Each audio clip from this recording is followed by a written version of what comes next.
All right. Yeah, God, my hair looks a little. Oh well, I'm just gonna have to deal with it. Let me know when you guys can hear me.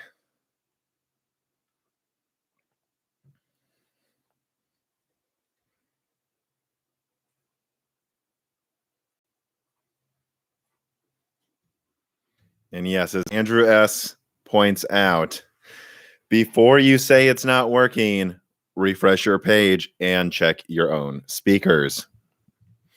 All righty. So, welcome to March Loose Ends. This is, of course, the end of month tying up of everything that's been discussed and just open chat with the community for any questions or thoughts people have. I mean, in many ways, I do this just to kind of prove I'll talk about whatever you guys want and you can ask me anything, right? And I actually keep the video up because I'm not hiding anything. Let's see here. So, okay. Yeah, I mean, as usual, just to give a rundown of how this works, I go through a quick for about 3 to 5 minutes, refresh of what happened this month and any thoughts I might have. And then I go through any last minute updates for things coming to the channel. And then I go through a handful of Patreon questions, which of course they can ask for free if you support Moore's Law is Dead on Patreon. And after that, I'll answer super chat questions for, well, as long as I have the energy and we can keep going. I try to keep it under 2 hours because, again, YouTube freaks out if a file's longer than 2 hours for some reason. But, if you keep asking questions and we keep having a good time, we can go for that long. But let's stop wasting time, shall we? So, first of all, just a rundown of what happened this month. The first thing I do when I prepare for the loose ends at the end of the month is look at everything that happened. And it's kind of interesting. This was kind of a quieter month, it feels like. Maybe not compared to months in other years, but certainly, in my opinion, compared to the months we've had from, July through February. I mean, we have had so many big releases and leaks over the past half year that to me this actually felt like one of the slower months in recent memory. But there was still the 6700 XT launch, which one is now behind me. I don't know if I'll be able to benchmark it in the next week. I am moving. I'm moving in a couple days. So you don't see it, but trust me, in the other room over there and upstairs, there's there's a lot of boxes and packing going on. So it's gonna be a stressful but an exciting month coming to the channel. You'll start seeing a lot of changes. This might be the last video from this house, with the exception of the next episode of Broken Silicon, where there may be some visual elements with NFC. He's a small form factor case designer, and we talk about his thoughts on the small form factor community in an era where everything's just getting bigger all of a sudden, right? I mean, this 6700 XT, it doesn't look like it, but if I bring it closer, you'll notice I think it's actually bigger than the Radeon 7. I mean, it's enormous for a dual fan cooler, and it feels pretty high quality. But I mean, you have smaller cards or mid-range dies now turning into mega cards, and you have the 3090s the size of an Xbox Series X, and the 3090 and the 3090 and especially the PS5 are as big as a desktop all of a sudden. It just feels like gaming devices are getting bigger. And so, yeah, NFC, someone says a collab with NFC would be great. It's not that it would be great. It was great. We've already recorded it. So you will have that next week as well.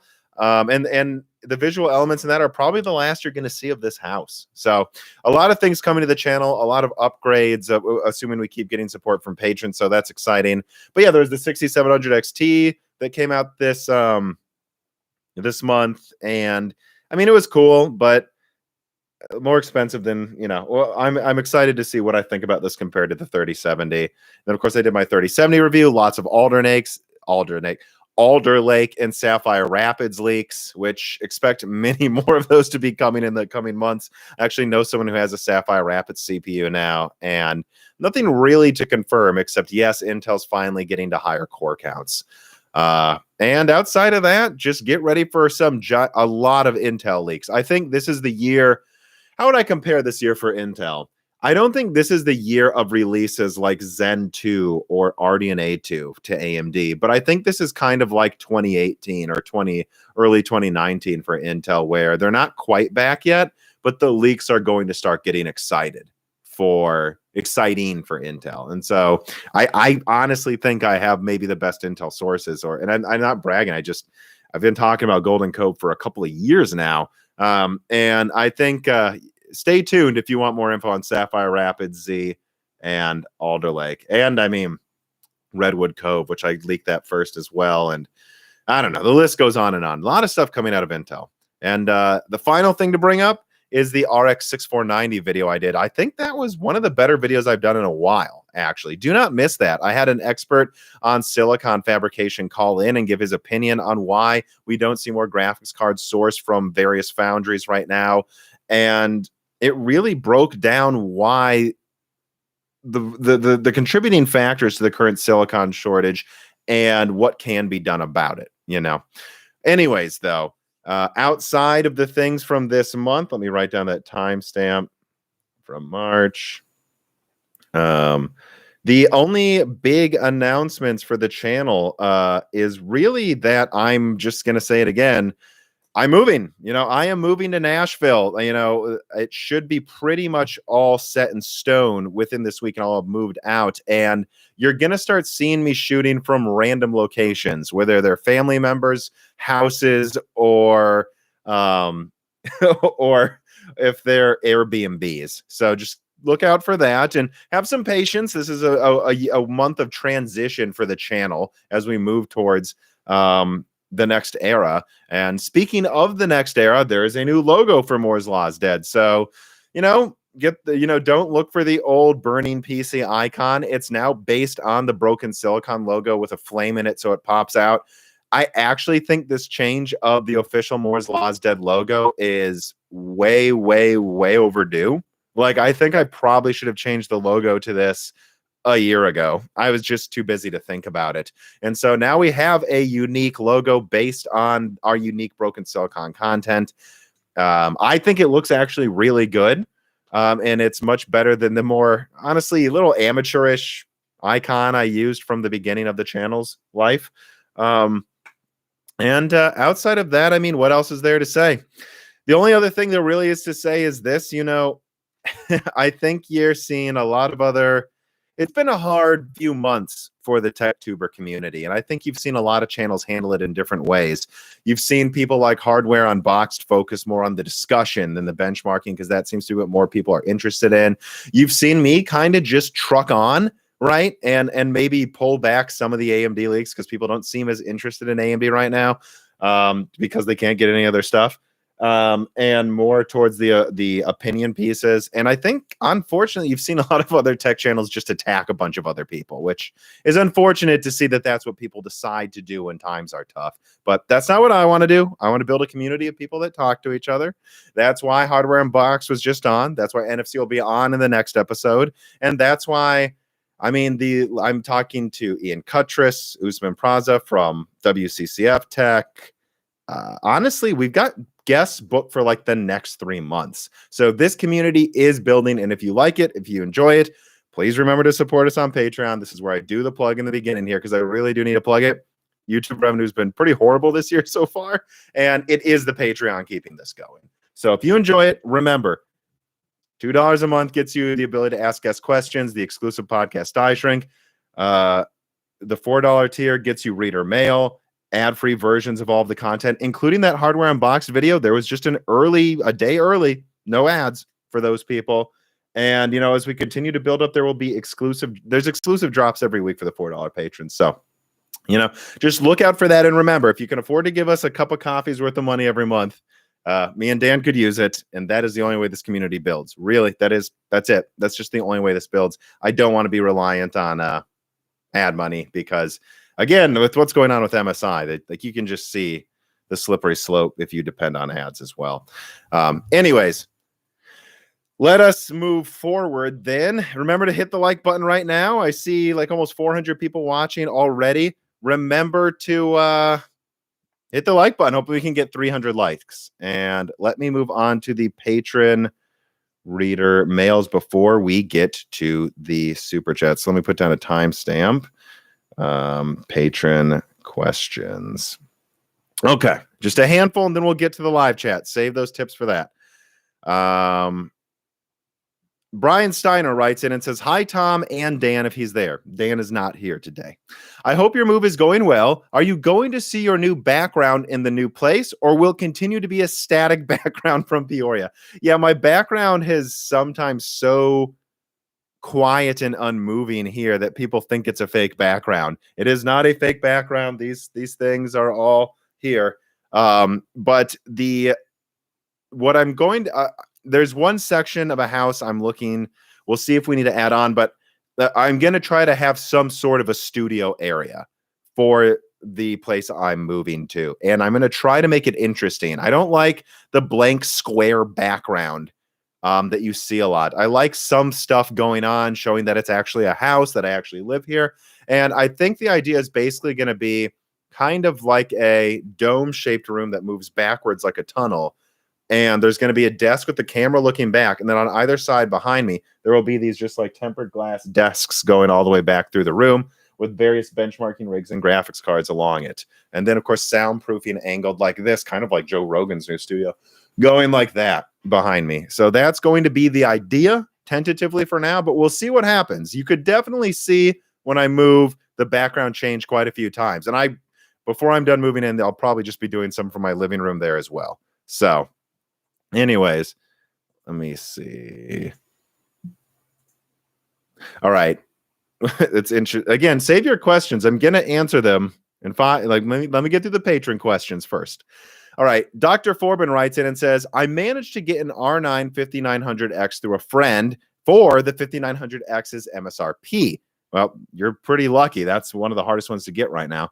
But I can't upgrade my GPU yet. And you know why. Will my RX 580 with 8 gigabytes bottleneck my 5900X?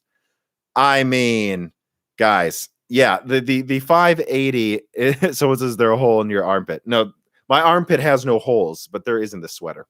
But anyways, the question, will a 580 bottleneck any Zen 3 CPU? I mean, yes, but there's always a bottleneck.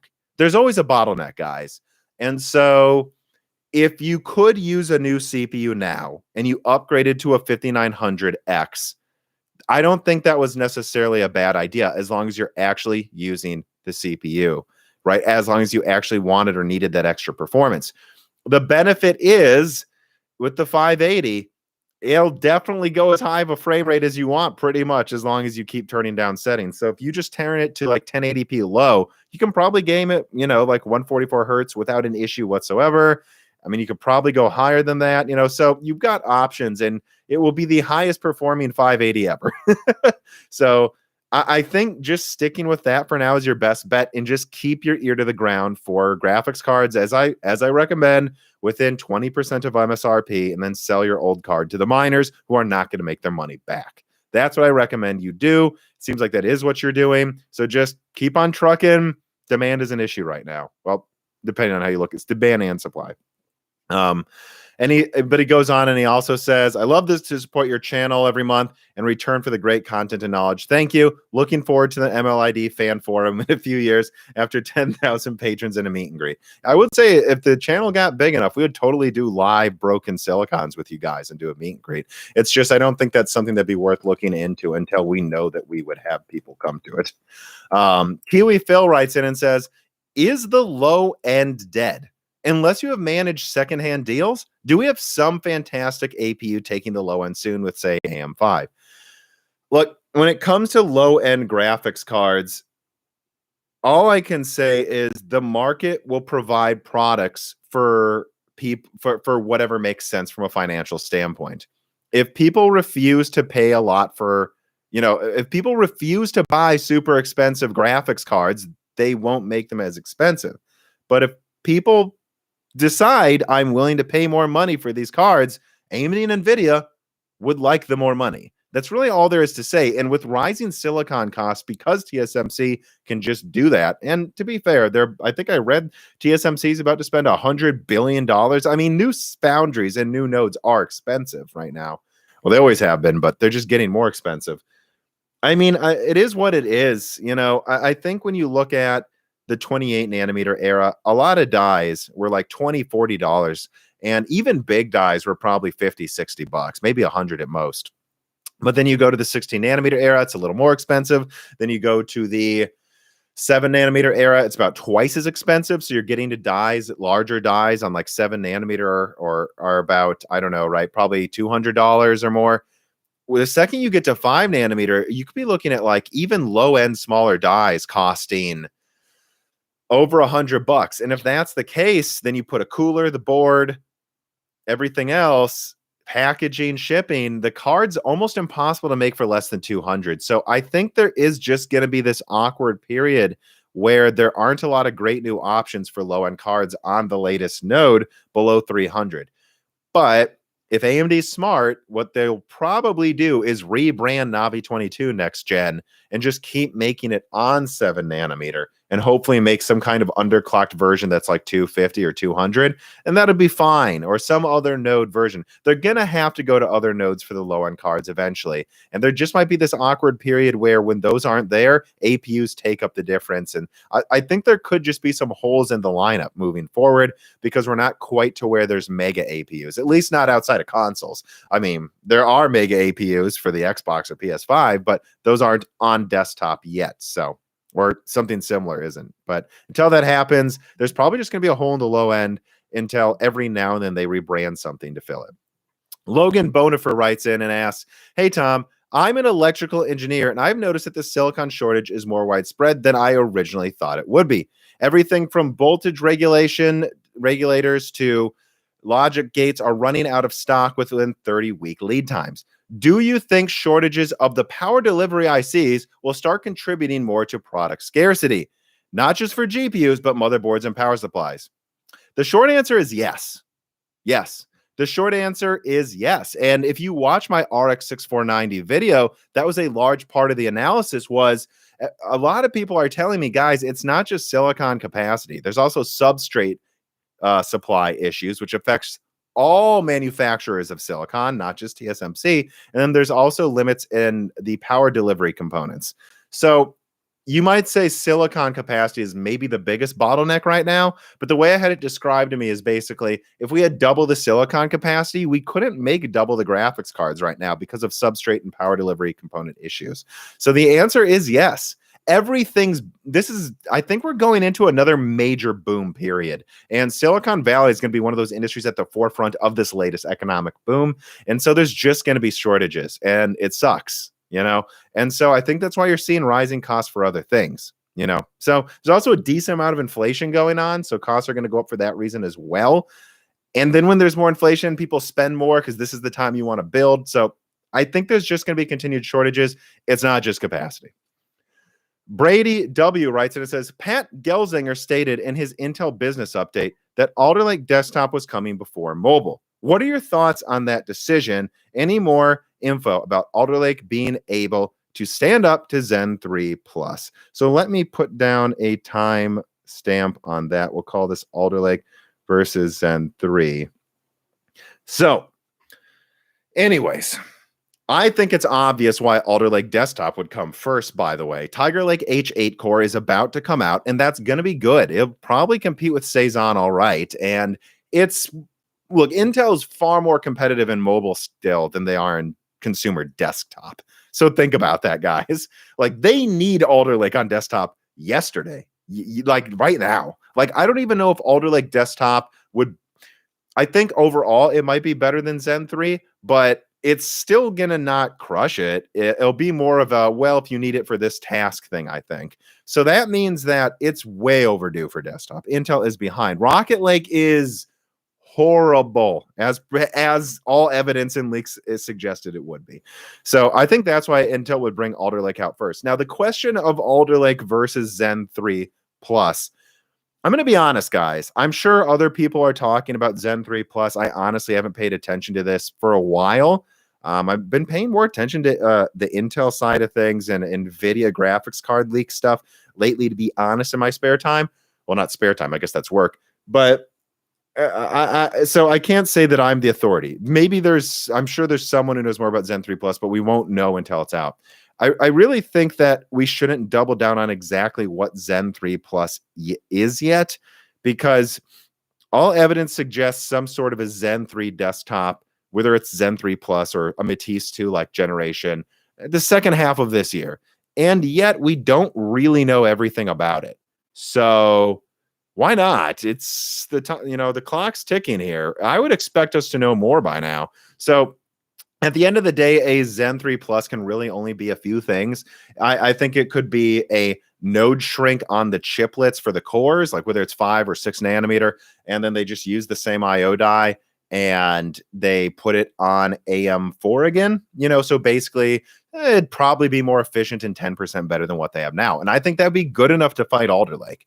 Or it's some sort of a die shrink on the cores, or they just still use Zen 3 cores from 7 nanometer, and then they use a new IO die and put it on AM5 with DDR5. Again, I think that could get you like a 10% boost. That could be enough to fight Alder Lake. 16 big cores that are 10% bigger than Zen 3 is probably as good as 8 big and 8 little cores from Intel. So, and then it would have DDR5, and then, they could kind of work the bugs out on AM5 with a Zen 3 Plus before Zen 4 launches. That's what I hope they're going to do, by the way, because that's the most exciting option, is that AM5 actually comes out early with Zen 3 Plus. Or the other option is just like Matisse 2. Maybe a little better than that. And I think the evidence suggests it's better than Matisse 2, but maybe not as good as Zen Plus over Zen 1. So everything I'm saying is either it's like a Zen Plus Matisse 2 refresh, or it's a die shrink of the cores on AM4, or it's an actual half step with AM5. It's one of those three, but the fact that we don't know for sure yet, at least you don't see widespread leaks everywhere, is a little odd to me and makes me lean a little more towards it being something less exciting. That's all I have to say about Zen 3 Plus. For all I know, I'll be able to get updates within a couple of weeks, and there'll be some Zen 3 Plus video, where I'm like, oh, it's this. But I can't say that yet. But I just keep that in the back of your head, that I don't think it's going to be something gigantic based on what we know right now. But if it's even just 10% better than Zen 3, that's probably enough to match Alder Lake anyways, or beat it at everything. So, Alder Lake really should just be taking the gaming crown again by a narrow margin, fixing power usage, and having good options in the mid-range. I don't think it's going to crush AMD, but it's going to look so much better than Rocket Lake. Are you guys ready for the gen over gen slides for Alder Lake versus Rocket Lake? They'll be able to say triple the efficiency, double the multi-threading, or something like. Rocket Lake's so bad. Alder Lake has to look good anyways in comparison. All right, final Patreon reader mail question. Trouble Sketch writes in and asks, as CPUs/GPUs go down the chiplet path, what's stopping someone from making their own chip that integrates all of these different chiplets into one thing, assuming they know what all the pads on the silicon leads and they can put into a motherboard like an APU? Is it the drivers, the power draw software, or are there hardware locks that they're not able to get access to? So, I would just say it's all of the above. There's a lot of work down to the silicon that goes into the drivers and hardware locks from AMD for their chiplets, and Intel, who's using chiplets now as well. So it's not like anyone can just order them separately, I don't think, and combine them. Like you can put different RAM chips on a 3070. I don't think you can just do that. But long term, I could totally see HP going to AMD, and when I say long term, I mean in like 4 or 5 years. See HP go, hey, we want a custom APU and we want to order it like a hamburger. We want this CPU chiplet, this IO die that you've already gotten, this other product, and this graphics card. And can you throw a little HBM on there for seasoning? That's kind of what I see happening eventually, maybe, is that you'll see HP or Dell more often have these custom versions of SoCs that they order cafeteria style based on exactly which chiplets they need. I know that's something Intel's definitely looking into as well. So I see that happening eventually, but it's going to happen with, in concert with AMD or Intel, designing it with them together. This isn't going to be something of like, oh, I just order the chiplets myself and put them together. That it's really not even worth getting into how many things would prevent you from doing that. Okay. All right. Let me put down the live chat timestamp. Start of live questions. All right. If there's a super chat question you wanted to ask live, or just a tip you want to give to the channel to help with some of the moving, put it in now. I'm now answering the live chat questions, and I do have a mod who will start sending them to me if I miss them. Which you already sent me one, but to be fair, face plants, I wasn't quite to that section yet, and I did see the green question. All right.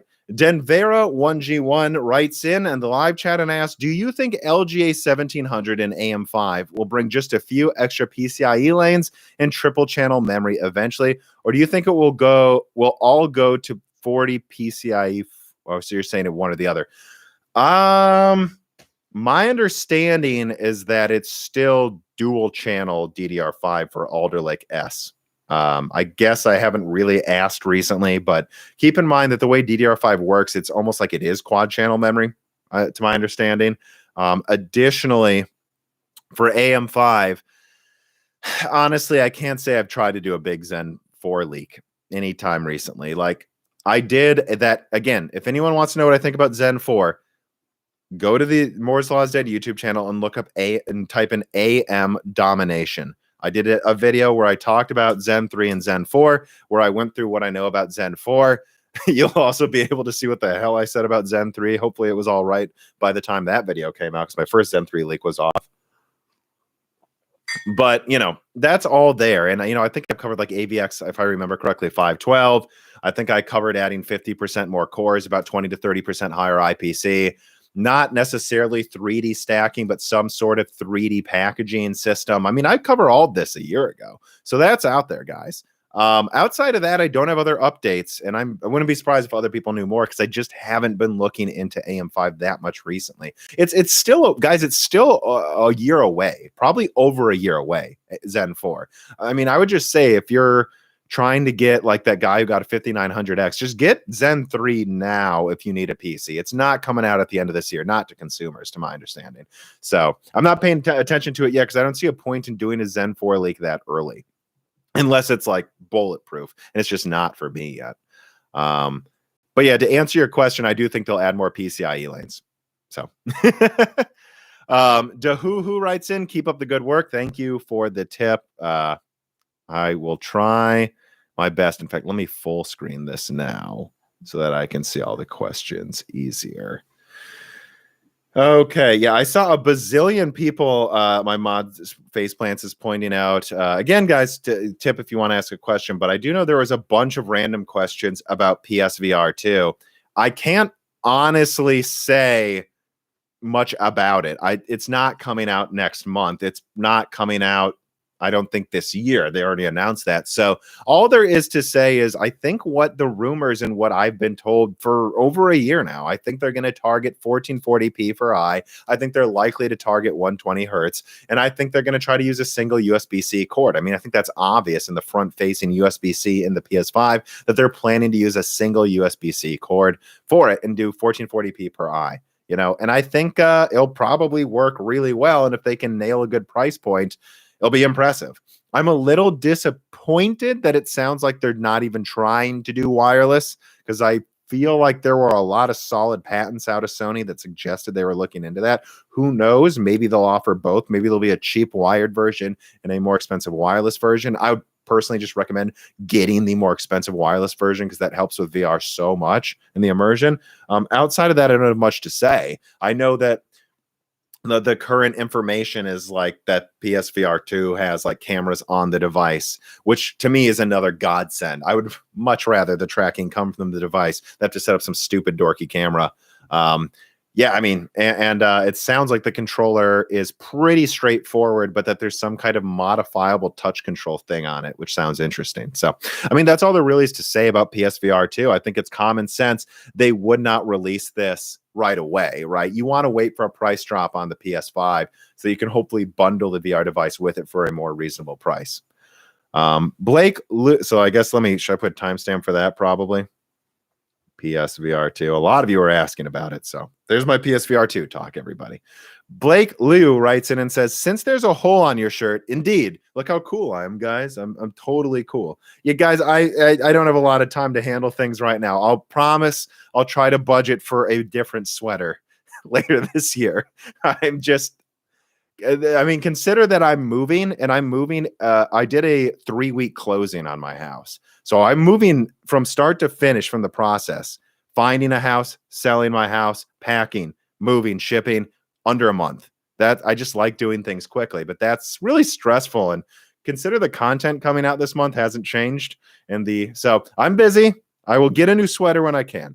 But Blake Lou asks, can this have some more? Oh, is this the loose ends? Yeah, probably. But he says, and since Raja said Z HPC tile is on both external and external, do you think that's TSMC tile in Meteor Lake and Granite Rapids? So if you go back to my Intel leaks from like a year ago, I was already talking about how I had sources telling me there were libraries for Intel's architectures on TSMC nodes, or I think it's the other way around, TSMC libraries for Intel's architectures. So Intel's been designing with TSMC in mind for at least part of the chips for over a year now. So I have no doubt that they're going to use TSMC for some of the chiplets in many of their upcoming devices. And I wouldn't assume it's as many as you'd think. Chiplets are expensive, and Intel would prefer to make everything on their own nodes if they can. But the answer is yes, there's definitely going to be TSMC tiles on a lot of their products. Let me see. Preston Morton writes in and asks, Dr. Forbin here, just saying I'd selfishly love a separate Patreon live chat once a day. Wait, one day. Okay. I was at a heart attack. Once a day. I have to eat at some point. By the way, have a saint move. The Rocket Lake reviews are brutal. Yeah, I talked to Steve. Yeah, I guess so. 2 things. Separate Patreon live chat. Well, we did one when we hit the latest Patreon goal. We'll do another Patreon live chat when we hit the next goal. And I've already said I'll release the horrible video. I never released my first video for the channel that is so bad I didn't release it. Yeah, there's a horrible overclocking video I did in July of 2018 that I never released, but I have released little clips of it to show how stupid it was, so you get an idea. But yeah, we'll release that. We'll do more Patreon live chats at a certain point. The problem is streamlining it and figuring out a system that makes sense. And the other big problem is we already put out a broken silicon every week, a die shrink every other week, at least one video a week, and a loose ends at the end of every month. So there's already 4 main pieces of content in addition to trying to get out other things every now and then, like flyover states and hits and gems. So Patreon live chats will happen the bigger the Patreon gets more often. But it's hard to balance all the content. That's what I'll say. And yes, and then the Rocket Lake reviews. I guess I did say in the title of this, let's talk about Rocket Lake right now. How about we, everybody? Rocket Lake thoughts. So here's the thing. I've seen, it's so funny. I did some little bits and pieces of Rocket Lake leaks, like, I don't know, like a year or two, like over a year ago, I think. And I did my big Cypress Cove Rocket Lake leak, I believe. God, how long ago was that? I think it was the first half of last year as well. And I called it Cypress Cove. I broke that story just like I broke Redwood Cove on a Meteor Lake, by the way. And I mean, from the beginning, Rocket Lake just never seemed very good. The early description was it's a hybrid port of something between Tiger Lake and Ice Lake, that all indications are it uses as much energy as Comet Lake at most, and it's only going to be 8 cores. And that's been the information for over a year. And I think a lot of people assumed that because it would at least have 8 cores, because they could maybe get, to Tiger Lake IPC, that maybe they could match Zen 3. But all indications were that at best, Rocket Lake was going to be Zen 3 using double the energy and missing a few features. And it's that, and in fact, a little worse. I think, if anything, I went easy on Intel and gave them a little too much benefit of the doubt. I mean, honestly, the performance and power usage are exactly pretty much what I said, but I don't know, that i9's a little weaker than I thought it would be, to be honest. I really thought it would be 5% better than it is, which, plus minus 5%, who cares? But it's bad. And I talked to Steve at Hardware Unboxed after his i9 11900K review came out, and he said, yeah, I mean, he thinks it's the worst Intel flagship, truly, in his lifetime. And you should see the thumbnails him and Tim were considering using. I know they put a poop emoji in this thumbnail, but they were considering much more disgusting looking thumbnails for the official one. I wonder if he's shared that with his community yet. But yeah, so yeah, I mean, I don't have much else to say about Rocket Lake. I think the i5 would be fine at 200.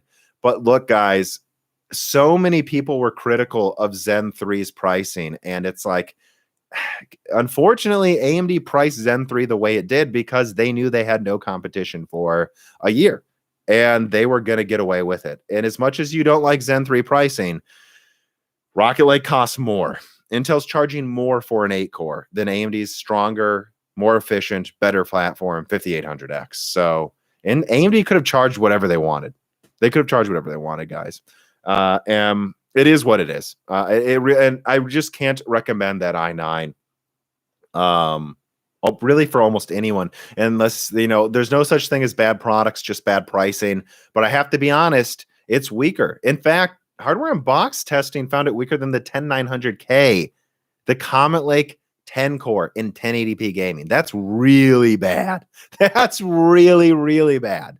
So at that rate, I would just say, look, the i9 should probably cost $350. Honest to God, I don't think it should. It uses double the energy of a 5800X. It has less PCIe lanes for NVMe drives, NVMe 4.0 drives, and it's weaker. It should be probably $350.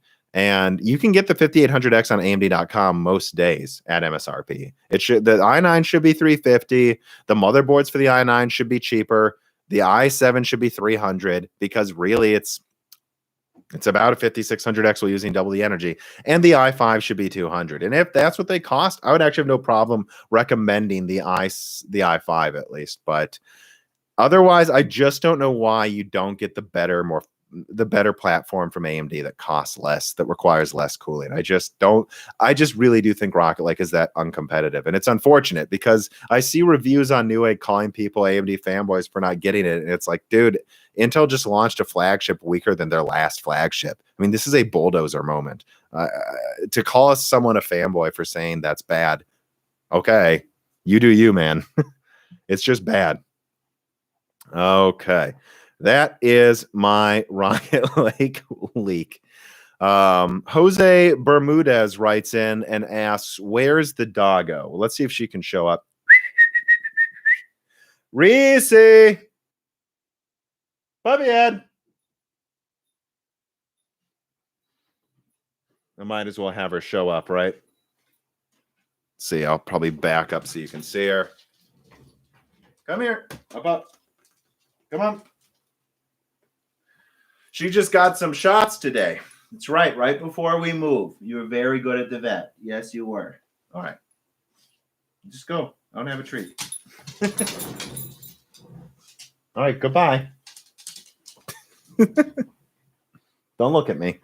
Okay, so there's the doggo. Remember to hit the like button, people. Ryan Dan writes in and says, is it time to upgrade my Ryzen 1200 quad core at 4 gigahertz, or should I wait for Zen 4? I have a 6800 XT. What? Oh boy, let me put down a timestamp for this one. Ryzen 1200 and 6800 XT. This is definitely an extreme. Here's what I'll say, man. Look, you only need to upgrade when what you're doing requires or can benefit from the upgrade. So I don't know what games you play, but if you're playing Deep Rock Galactic, maybe in 4K or 5K, the 6800 XT isn't bottlenecked. But most games will be bottlenecked at 60 hertz or even below it a little bit sometimes. At least the minimums probably will drop below that with the Ryzen 1200. And I mean, all I can say is, look, if your games are working well now, I guess I wouldn't be desperate. Desperation leads to mistakes.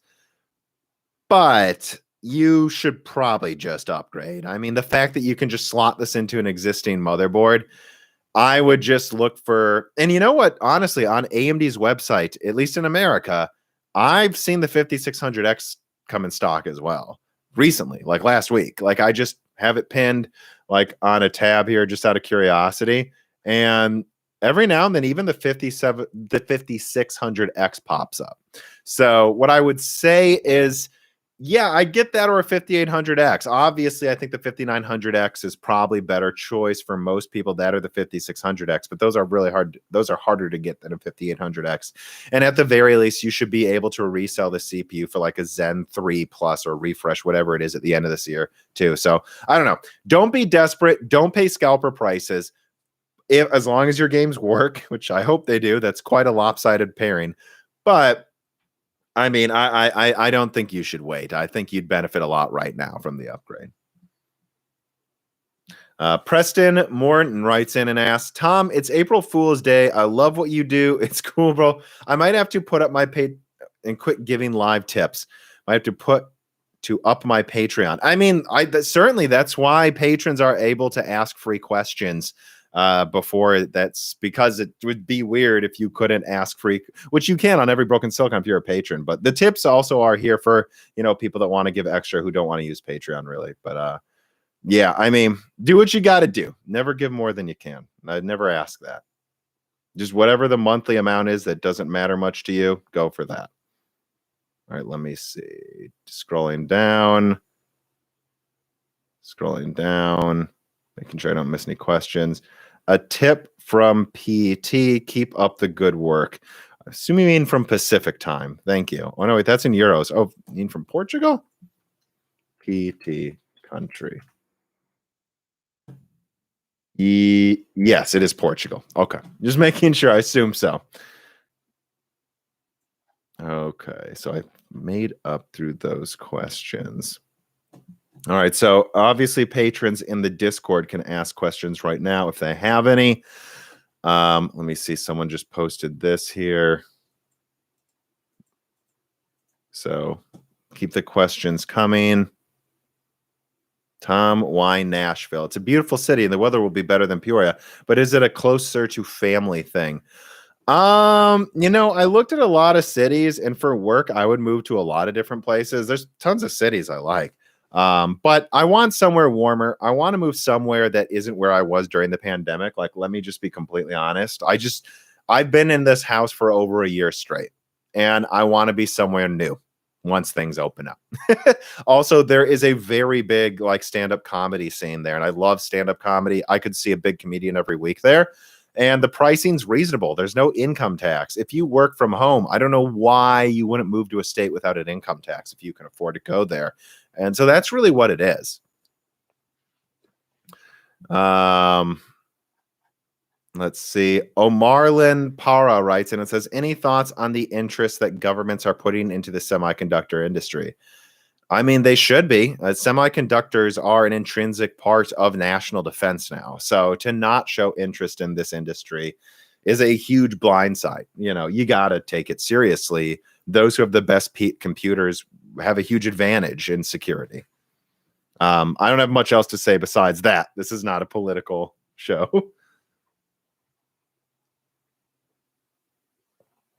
And then someone else is talking about family, though. It's like, yeah, I have friends in the area, too.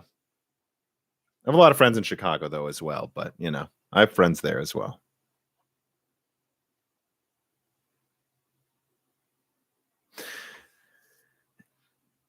Ryan says, I feel bad now. It was a joke, but still good info. Yeah, I mean, there are some people with lopsided builds, and I think I don't mind giving the advice, even if you're someone with a quad core and a $1,000 graphics card. Thomas Lear writes in and says, my pre-built PC specs are an Asus Strix X750, RTX 3090, Corsair Vengeance Pro 64 gigabyte with 3200 megahertz and 4 terabyte SATA SSD, custom liquid cooled CPU and GPU, and 5950X. Well, it looks like you're going all out. The one thing I would say is go with NVMe. Really, it's worth the extra money, man. Go with a 1 terabyte. In fact, I would recommend you, if you've already ordered it, whatever, you'll be fine for now. But I would recommend you have a 1 terabyte NVMe 4.0 boot drive. I know you could go with 500 gigabytes, but I actually like the extra room, so it's easy and there's less, moving things around for files. You can be more lazy, frankly, with your file management. I think 1 terabyte NVMe boot drive. And then after that, just how much storage do you need? Because you can keep adding SATA SSDs or another NVMe.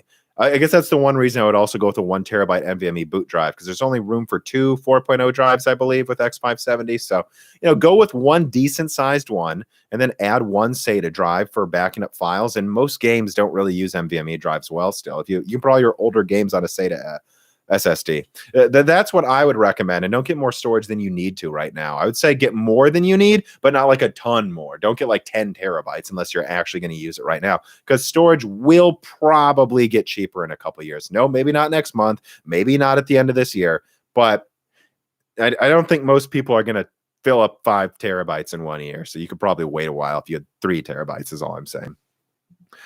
Let me see. Okay, so that goes through the tip questions as well. What's so great about Chicago? I don't know. I just have friends and family around there. I mean, let's be honest. Most people live where their friends and family and work is. That's what's great. But it is a major city with like a lot to do.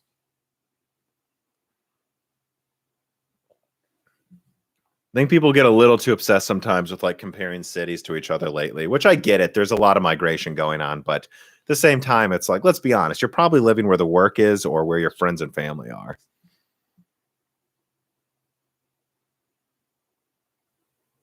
Let me see here. Can they flood the market with low to mid range? It has a mic. Yeah, no, Chicago has multiple micro centers actually.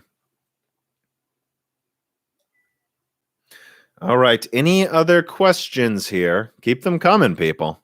I'm here. This is the last live stream from this house. I'm going to be busy, so I'm willing to talk about whatever you guys want.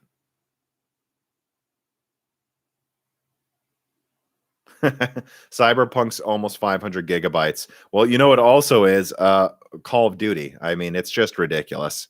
It's I mean, it can't even. I was thinking about that too, how it can't fit on a Series S anymore or a PS4.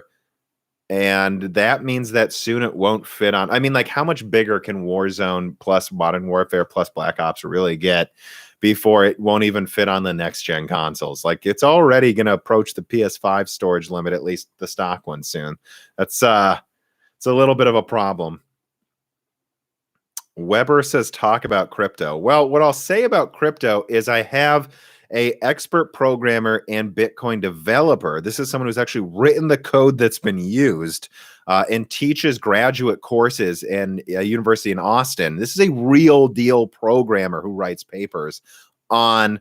He'll be coming up within a month, Jimmy Song, and that episode turned out fantastically. So look out for that if you want the crypto talk. Otherwise, I'm not just going to talk about crypto. I mean, ask a specific question, my dude. Someone says, why is the 3070 1400?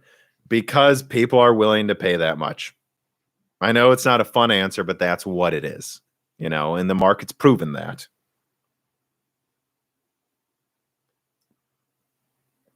Rant about AMD gimping things. I'm not really interested in gimping and ranting, guys. That's other channels. Tom, now a confirmed crypto shill with a GPU in the background.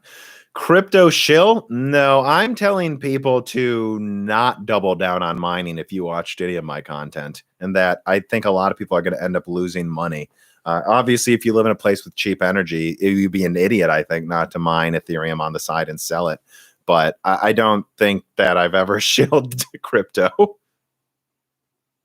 Talking about it, though, I mean, look, it is kind of a pretty big development. If you ignore it, it's like, yeah, I mean.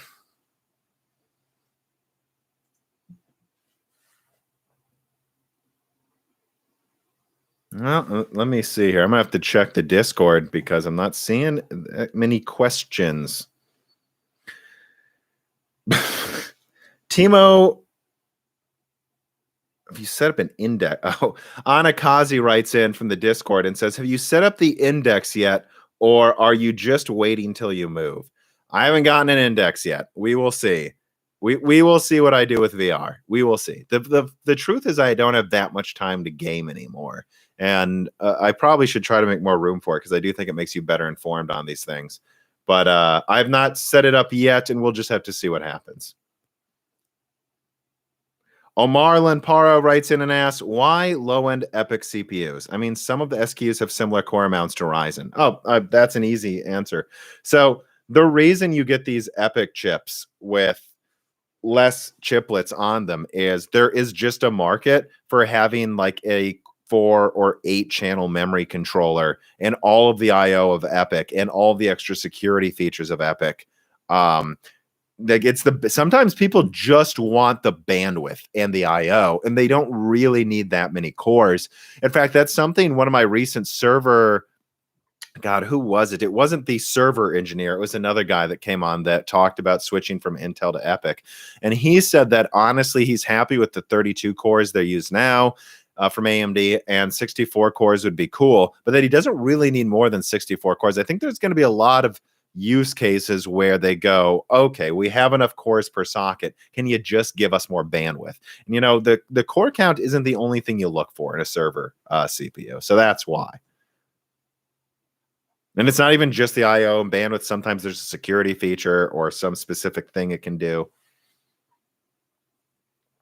Deco writes in and says, do you think Alder Lake will be Intel's make it or break it moment? So for me, and I think one of my best videos this year was, can Intel retaliate in 2021? I think that the conclusion of that video basically is I'm watching Alder Lake very closely. If Alder Lake can retake the gaming crown, compete with AMD in the entire mid-range, and come out at a reasonable price at reasonable volumes, that is a very good sign for Intel. That fully proves they're in the 10 nanometer era. That proves they're competitive with AMD again. And it does big little. It's not just another core, you know, it's not just messing with cores and adding IPC. Intel's actually doing some novel things. So if Intel can execute on Alder Lake, compete directly with Zen 3, and the big little configuration actually works well in Windows, that's quite an accomplishment. And that would show me Intel is not screwing around anymore, that they're actually trying new things. So would you call that a make it or break it moment? I don't know, but let's put it this way. If Alder Lake is terrible, I really don't have good feelings about Intel, at least not until Meteor Lake. And that's, you know, 2 years from now. Who knows what AMD will be up to by then? It's going to be a rough 2 years if Alder Lake doesn't turn out, at least. So yeah, that's kind of the thing I'm watching. Alder Lake, I think, has to be good, and they know it does after Rocket Lake. And the other thing to watch is Z. The surprise would be if Intel Z is actually good. Doesn't even need to be great, but good. If they actually bring out some like 16 gigabyte version of a 3070 that costs a lot less money, and they can supply a decent amount of them with good drivers, that would prove Intel can do new things as well, and do them in a way that surprises people. So yeah, I mean, I would say that Alder Lake is the thing to watch with Intel. And after that, it's pretty much Z is the upset that we should be hoping for to prove they really are back, and that people need to stop underestimating everything they do. But until they do that, Rocket Lake wasn't very good. So, I mean, until Intel proves itself, I would wait for them to prove themselves before I bet money on Intel. That's just what I keep saying. But so far, I'm starting to hear better things, and that makes me excited. Let me write that down as a timestamp. Okay, let me see. Is there... All right, make sure I'm not missing any questions. So Samsonite Dove writes in and says, I've seen 6900 XTs in stock for 1400 in Denmark. Still less than a 3090. I mean, it is what it is, man. If people buy it, that's what they're going to sell it for. I'm not making them do it. And I believe it. But, you know, I don't know. I really don't have much else to say besides that. I know that I think we're going to see more and more things start to come in stock. The 5600X is coming in stock more and more at AMD's website, but you're going to see prices stay elevated a little bit. But as long as that happens, that'll still be less money for these charged devices than what scalpers are charging. Then you'll start to see the scalper market start to collapse slowly, not entirely, but slowly. And I think hopefully by the end of this year, we'll be to some level of not even normalcy, but reasonableness. Reasonable, right? Like this 6700 XT is not for me. I'm not gonna keep it, guys. I got it. I worked with a contact to get this so that I can be well informed on AMD's products. I think a lot of these are going for over $550 or like $600. I do not recommend doing that, and I'm not going to scalp it, but I do think it's worth me putting in some effort here to be well informed on these products. Actually, the truth of the matter is on this thing, actually, this fan looks kind of cool. That this is probably going to be so Dan can have a proper graphics card and start helping out the channel more. That's probably who this is going to go to. But outside of that, no. Yeah, I'm not paying these prices, and I think if we could at least get to reasonableness, which is to say this is not 600, but this is 500 or something. At least that's reasonable, I guess. It's not good. It's not great. But if we could at least get back to Turing prices, that would be nice.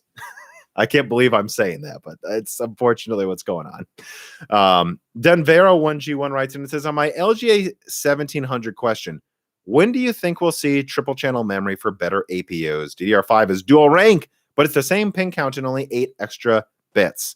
So, I just think that if dual channel DDR4 was enough for 16 cores from AMD or 10 cores or more than 10 cores really from Intel, then I think dual channel DDR5 is enough for 24 cores from Zen 4, for example, right? More than enough bandwidth.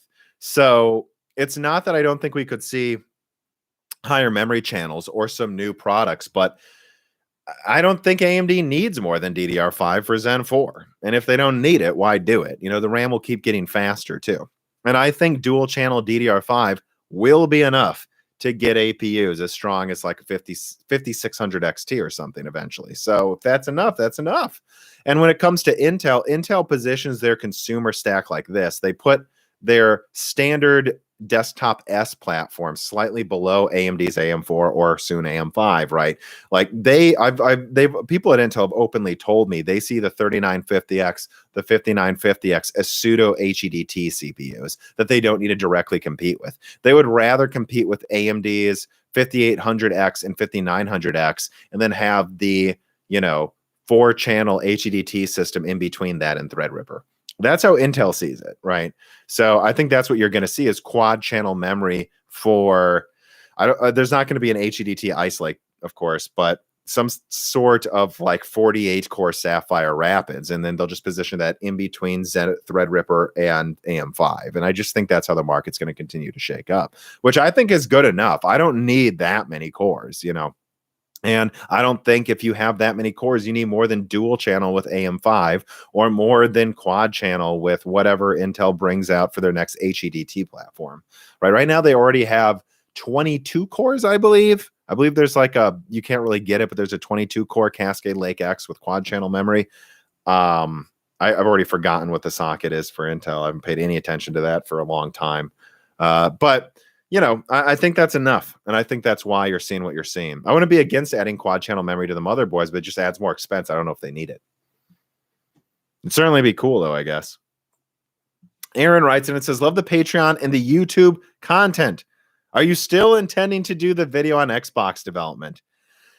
Yeah, that one up there at the top.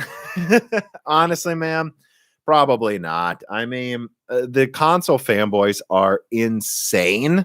So unless I can get like really, really, really locked down sources willing to go on the record, is it worth it when I could just do a Z leak? I have pictures of Z, guys. So, is it worth it if I could just do that instead and I won't have to deal with the insane people? Also noticing my dog's acting extra adorable back there.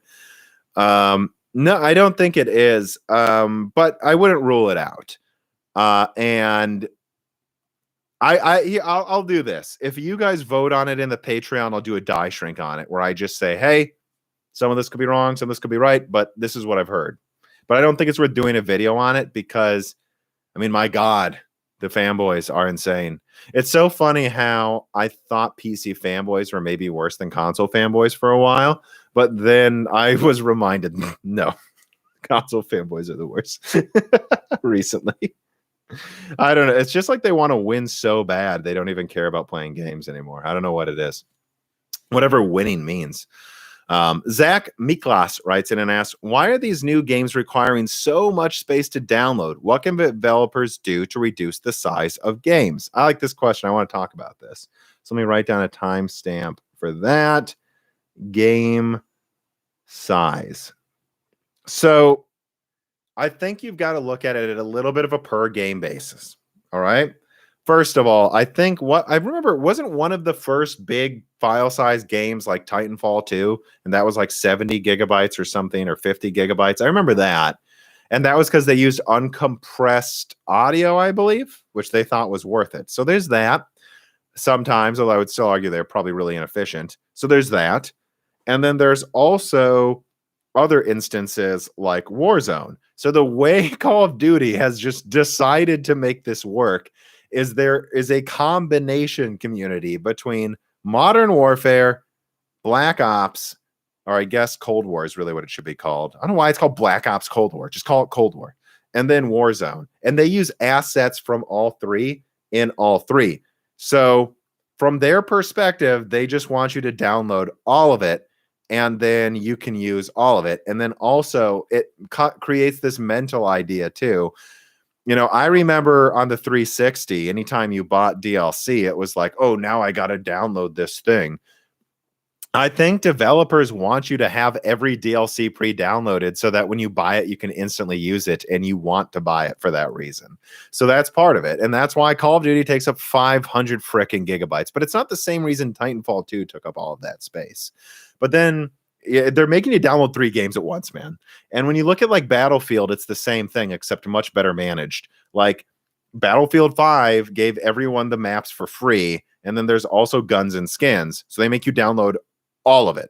And then that's where the game becomes 80 gigabytes. But I think that's reasonable for how much content is in Battlefield. It's not 500 gigabytes. But then compounding all of this is all of these games, all 3 examples I've given, Titanfall 2, Battlefield 5, Modern Warfare, they all have to work well on hard drives. And they can't work on hard drives unless they basically install the same files 100 times. Literally 100 times. Like, I remember in high school, I went through one of my PC games file systems, and I just started looking, and I kept finding the same file 100 times. And I was like, that's weird. Well, now I know that when they program for hard drives, they're literally, if you think about a map, right? They literally like will install, like they're building a map of the world, the same file close to where they are on the map multiple times, so that the spinning disk will select each one. You know, there's a great podcast with Myers Tech Rants where we talked, one of the most popular episodes, where we talked about SSDs and hard drives and how this all works. Look that up, the Myers Tech Rants, Broken Silicon, one of the most popular episodes. So all of that's explained there. And yeah, I've reached out to developers. That's how that works. And so what you have is a lot of laziness. You have a lot of inefficient file use. And then you have a lot of developers wanting you to download all of the DLC, whether you frickin' bought it or not. And then you have programming for hard drives. If it wasn't for the hard drives, all of these games could probably be half as big, right? And if they put, and I mean, even with minimal effort, I think the new Spider-Man on PS5 is like 20% smaller than the PS4 version, despite having, 4K textures. So that tells you right there, they're using higher capacity assets. They're just not duplicating them. And they probably didn't put much effort into that. That's a launch game. So think of it that way, right? If there was a lot of effort put in, these games would be half as big. And if they didn't make you download all the DLC, cut it in half again. That's my explanation on giant game file size. All right. But the solution, they're just going to have to stop being lazy and not make us download all the DLC. And I think they're going to have to start rethinking things soon, because the PS5 only holds like under 700 gigabytes when you're outside of the OS. So, I mean, Call of Duty already takes up 500. It's ridiculous. Samsonite Dove writes in and says, do you see the 11900K as Intel giving up on the high-end gaming after they've already given up on the HEDT market? That's a good question. No, I just think it is what it is. So here's why Intel started Rocket Lake development. They they didn't know if 10 nanometer really would be working by the end of this year. And they knew they needed to have at least some partial lineup on 14 nanometer because it's high volume, high capacity. They haven't switched enough capacity over to 10 nanometer, which again, guys, they're switching some of their fabs over from 14 to 10 nanometer to make a lot of Alder Lake. So it's not like long term they need to make everything on 14 nanometer. That's not true. But in the short term, it kind of is. And because they didn't know when 10 nanometer would really be ready, despite telling shareholders they did, trust me, they weren't sure. They weren't sure if it'd be working this year. They had to do a project in case, and that was Rocket Lake. And I think it turned out worse than they expected. That's honestly what I think. I think they thought it would use a bit less energy. In fact, I believe I was told it was supposed to come out about a quarter ago. I think it was supposed to come out in January, but they had to delay it again because it used more energy than expected. So the best thing you can say is it was a backup architecture. It looks really silly because Alder Lake is actually ahead of schedule, by the way. And it is what it is. It also turned out worse than they expected. Is it them giving up? I mean, they kind of gave up a long time ago, didn't they? They're not putting any, bolting 2 more cores onto Comet Lake's the laziest shit I've ever seen. So, I mean, that's what I think. Giving up isn't how I would put it, but I don't think they cared that much, if that makes sense. Finding Value writes in and says, Tom, in your dating life, do you prefer someone that's knowledgeable about or someone who has no interest since it's how you make your living? I mean, I think it's just anyone that you're interested in a romantic way. It's a combination. It's the overall combination of the person that makes you attracted to them. So I can't say for sure, but I can say I was in a long-term relationship once with someone that wasn't as interested in tech, and I was fine with it as long as she respected it. As long as she didn't call me stupid for liking it, which she didn't. She didn't play any video games. She couldn't care less. But she thought my video games were cool. Just didn't want to play them. And then someone that I'm kind of dating now, to be honest, said, she's actually much more interested in tech. But she didn't have to be. But it makes it easier to talk about some things with her. So that's all there is to say. I'll have to send her a clip of me talking about that. She'll probably blush. Lycon Zero writes in and says, just wanted to say thanks for all the content and keep doing what you do. Again, I mean, I'm doing what I do because I love it. And I love doing it. And the only thing that's ever made me kind of want to quit is just if it was worth putting up with the bullshit, because unfortunately some channels that I considered friends seem to be going down a very dark road of attacking everybody. And that really got to me just because it's like, wow, did I misjudge some people? But, it's this community that keeps me going. And the fact that, I just recorded today an episode with NFC, and we had so much fun, like talking about the Fury Nano and small form factor graphics cards. I love talking about this. The Jimmy Song episode was so great. He didn't just talk about Bitcoin and crypto. He talked about graphics cards and the shortage, and surprise, someone who's a programmer for Bitcoin likes gaming. He had a lot to say. So I would just say I do it because I actually love it. And although YouTube is just not reliable, as long as the Patreon grows, I'm not going anywhere, so. But I will say that because I really do think that we need more support, because I do think I want to keep trying to pay Gerard and Dan more because they really do put in so much effort. And right now I'm really only making enough for myself and a little bit extra. But let's see. Intel BS online. Honestly, I'm not seeing that much Intel BS online. I think you've got to be like a truly Kool-Aid drinking fanboy to still be defending Intel right now. And this comes from someone who has an Intel system right here and another Intel system upstairs, and Nvidia graphics cards in all of my systems right now, actually, although this will be in my system. This one's AMD. So I'm no fanboy of AMD, but you've just got to be a fanboy of Intel to still make any excuses.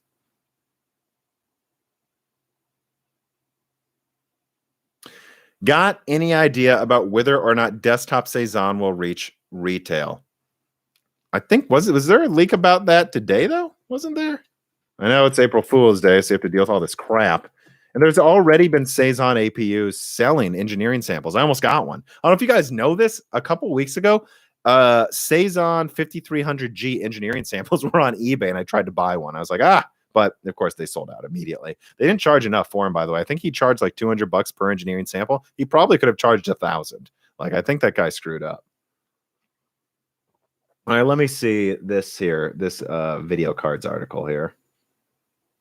Does it say the PCIe on it, though? That's the one thing I want to check for Cezanne. See, because I think a major problem still of bringing Cezanne to desktop is, and I might sound stupid right now, but like I don't remember if Cezanne has PCIe 4.0. I know I'm an idiot for not remembering, but give me a break, guys.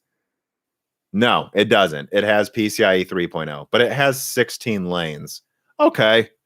I mean, I think they should bring it to desktop, and I think they probably will. But you have to remember that, like, the 5500 XT doesn't even have 16 lanes of PCIe. So that's kind of a problem if you were to try to pair that with that. And I mean, I think all indications are that Intel is going to keep, or AMD is going to keep using 8 PCIe lanes on some of their low-end cards. And if you don't have 4.0, that might affect performance. So I don't know. I think they are, of course, going to bring Cezanne to desktop for OEMs because they want those products. But I think there's a legitimate reason why, multiple legitimate reasons why they haven't brought Renoir to like Newegg, shall we say, yet. It's that and the fact that they need to supply them to laptops. They can't even make enough Renoir or Cezanne for laptops. So that's also why why send Cezanne to Newegg when I can't even make enough laptops, right? And we can keep making these Zen Plus APUs from Global Foundries to dual source capacity. That's kind of what it is.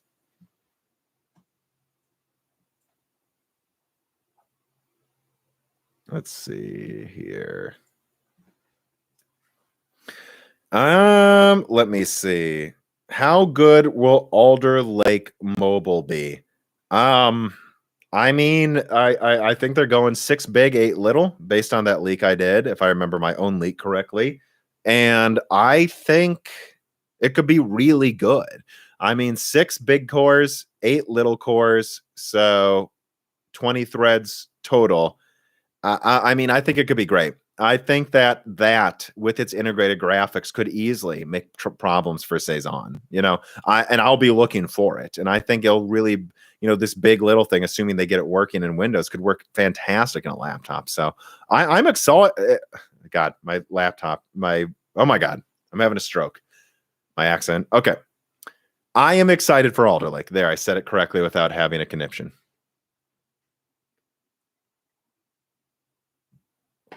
Okay, let me write down a little timestamp for some of that as well.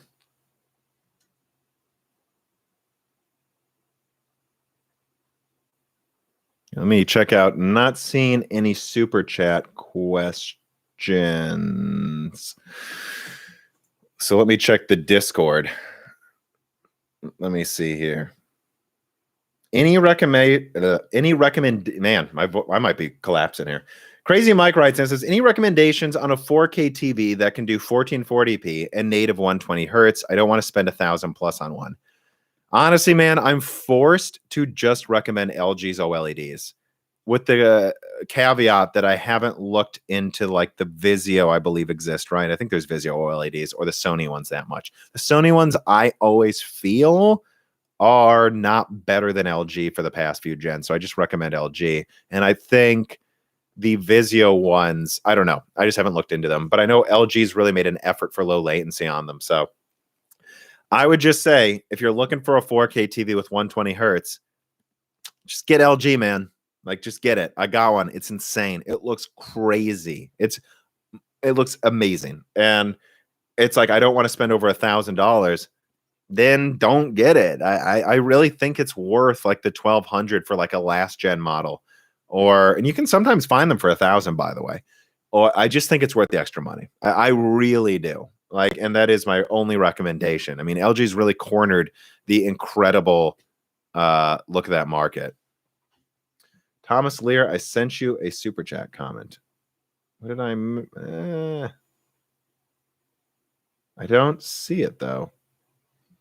Maybe I don't see a super chat question there. I don't know if Face Plants can resend it to me, but I don't see the. I think I answered a few from you, Thomas Lee, but I don't see it. Maybe just retype it, Thomas, and then if Face Plants can confirm it, I'll get to it. Let me keep scrolling down, though. What else was there? But yeah, that's my OLED recommendation. I really do recommend that TV. I really do. And I've left it on in the background. It's not on right now, but I leave it on in a static image all the time. Like I'll be listening to like a YouTube podcast on that TV, and I'll pause it and leave it there with a static image for hours. No burn-in. And I do that intentionally because I've recommended it so much. I want to make sure if burn-in happens, it happens to me before someone I recommended it to. Comet gave us a tip, but no question.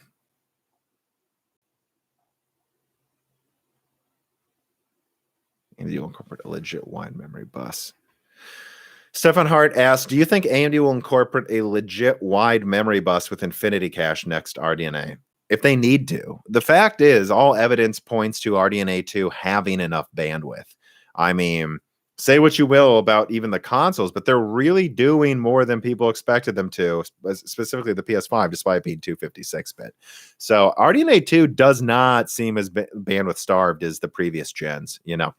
So I would just say that, you know, I think will AMD go with 384-bit or something if they need to, but I'm not sure they do. And if they go with chiplets with RDNA 3, which they're going to, you have to think about, is there going to be a separate bus per chiplet? And then, you know, or probably just an IO die. So the question would be, are they going to have a 384-bit IO die? I don't know, maybe, if they need it, but only if they need it, you know.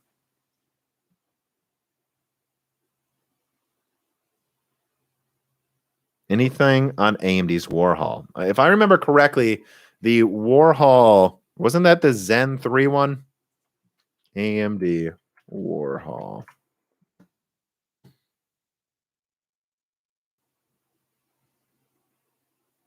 Yeah, that was the Zen 3 one. I mean, I've already talked about that. There will be a timestamp talking about Alder Lake versus Zen 3 Plus. It was at like the 18-minute mark. If you just want to go back and watch that now, Ike. Why would you not compare the 3800X and the 58? Oh. I need Infinity Cache to afford any GPU these days. Yeah, well, it is. Yeah, what it is. Let me see if Faceplant sent me something there. But yeah, Thomas Lear, your super chat question didn't pop up for me for whatever reason.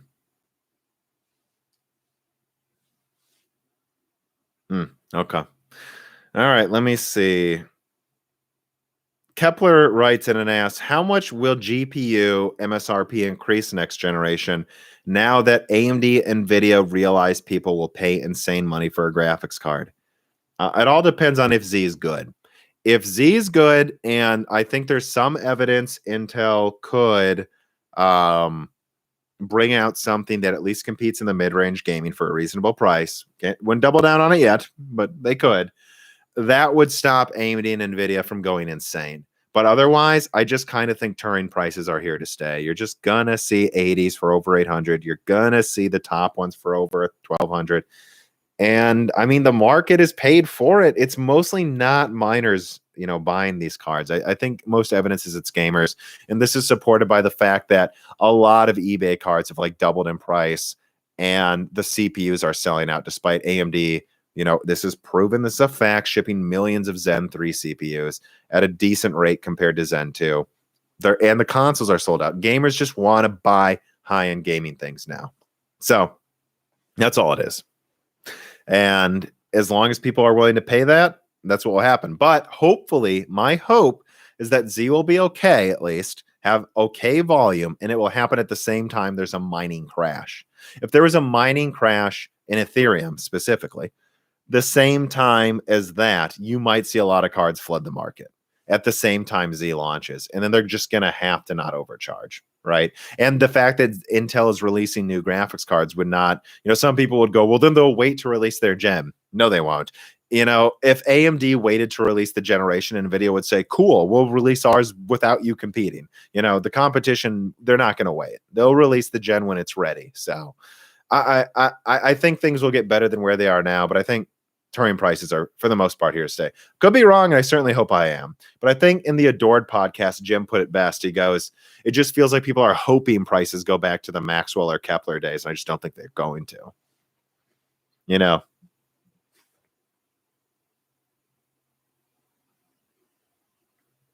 Let me see. How do you feel about Windows Defender? Antivirus. No comment.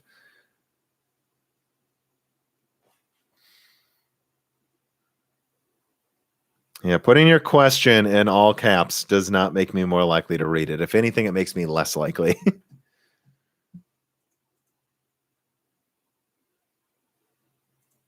Okay. RC Arcane 311 writes in and says, Tom, since you're moving to Nashville, I hope you're ready to get that Southern twang in your voice. I'm from Indiana and I've been down here 5 years. I've struggled to keep my Hoosier accent.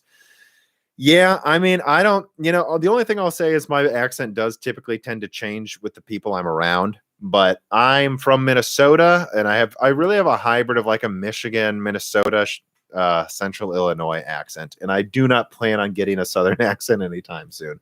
But don't be surprised if there's a few words I just start saying in a different way. It happens, man. Do you think about the chairman of TSMC? No, you didn't finish the question. Some really goofy people commenting today.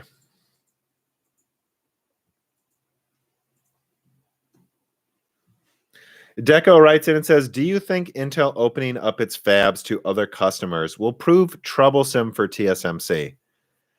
I don't know. I think TSMC is going to get as much business as they want because they're in the lead. And as long as TSMC is in the lead, they will be getting all of the orders, right? So not really. I guess my answer is basically no. Long term, maybe, but it's only because Intel's having issues that they're opening it up. Like if Intel had capacity issues, they wouldn't do that. And your no, it's a weird question. Gonna miss this background after you move. Well, we'll see. I think you'll enjoy all of the weird backgrounds that are about to pop up in the next month. Probably just be doing some laying on the ground next to my dog, I'm guessing.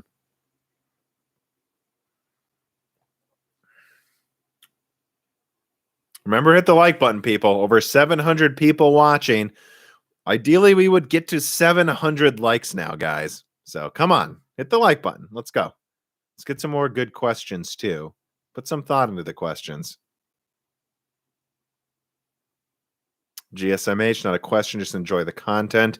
But love the doggo even more. Yeah, she's just sleeping back there on the chair. She is awfully adorable, isn't she? Oh, that's an interesting question. Let me write down a timestamp for this one. Steam survey. Tech Kev writes in and says, I've been gaming on a 6900 XT since the end of December last year. Given that AMD are shipping everything they have got, and just to add in here, they're shipping more high-end cards with this generation than they did with any of their previous generations in the past 5 years. AMD is shipping more than they did before, guys. So, but yeah, why do you think the 6000 series are no-shows on the Steam hardware survey? Honestly, guys, my answer is this. The Steam hardware survey doesn't fucking prove anything, and it never has. This has been documented over and over and over that the Steam hardware survey does not line up with shipment numbers, does not line up with gamer numbers. It is not worth quoting, at least not in a this is the final say type of way. I think it's worth looking at every now and then to get an idea for maybe the resolutions people use to game on. But outside of that, it's been very well documented and talked about by other people that the way Steam does its surveys has so many holes in it for reliability. It does instances. So if you have an internet cafe in Asia, which are very popular, what you're going to see is every time someone logs in with a different Steam account, that's possibly another person that uses it. Why do you think there's so many 1060s on there? It's a popular model. I'm not saying it's not. It definitely is. but it's also probably triple, quadruple counting it in some areas of the world. And additionally, I've also noticed that anytime I have an NVIDIA system, it asks me to take the survey more often, and AMD's doesn't. And I think it's because NVIDIA knows that the more their systems are added to that survey, the more they can say people only use their cards. There's many other reasons that the survey is unreliable, but my honest answer is that survey doesn't show anything, and it's painfully obvious now.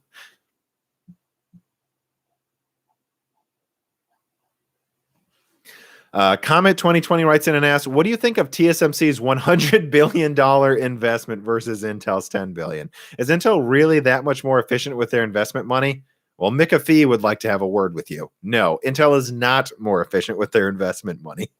All I would say is this is something I've talked about, and others I'm sure have talked about multiple times. Guys, when you have someone this firmly in the lead as TSMC, it's going to turn into a runaway effect. The more money TSMC makes, the more money they can afford to spend, the more money they'll make with their increased capacity and node advantage. It doesn't surprise me that TSMC can afford to do this because they know it's worth it. They won 16 nanometer, kind of. It wasn't a tie, but I'd say they were better than Samsung or Global Foundries. They certainly won 7 nanometer, and they're gonna win 5 nanometer. And if they win 3 and 2 nanometer and whatever else they call it, because it's not really 2 nanometer anyways, the more money they know they'll make. It's just worth betting the house on expanding the fab capacity, because even worst case scenario, they make too many fabs, but then you can just use the more expensive fabs for every other product. That's really all I have to say about it, Like, it doesn't surprise me they're willing to spend that much. They just have the money, and they'll take out every loan, they'll pull in every favor to stay in the lead because it's worked this well for them. That's all there really is to say. But Intel should take that very seriously, and Intel should stop buying companies like McAfee and put more money into their fabs. The second they started investing in 10 nanometer in a reasonable way, the second 10 nanometer started working. They just ignored it because they didn't think they'd have competition for some arrogant reason. Finding Value writes in and says, if Z is good and Nvidia does a refresh, what can AMD do to counter with RDNA 2? I mean, I think all evidence is that this is what they're going to have pretty much for the next year. They can't even meet demand. I don't think a refresh makes that much sense. They've kind of pushed it further than they expected to.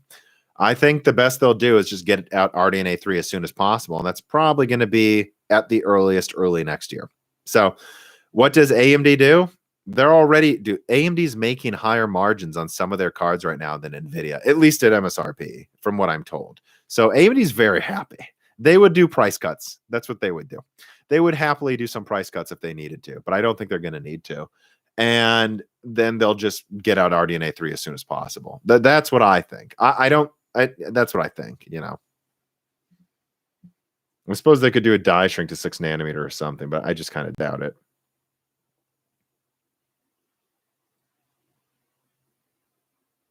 Yeah, the guy says, someone says, I've been gaming with the 6800 XT since December and haven't ever been asked to take the hardware survey yet.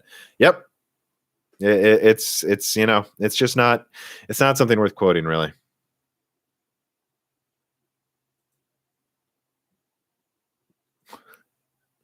I just saw one of the questions that Andrew S. moderated. Thank you for moderating that one, Andrew. I don't think that was an appropriate question. What the heck is wrong with some people? YouTube would have automatically blocked that as well.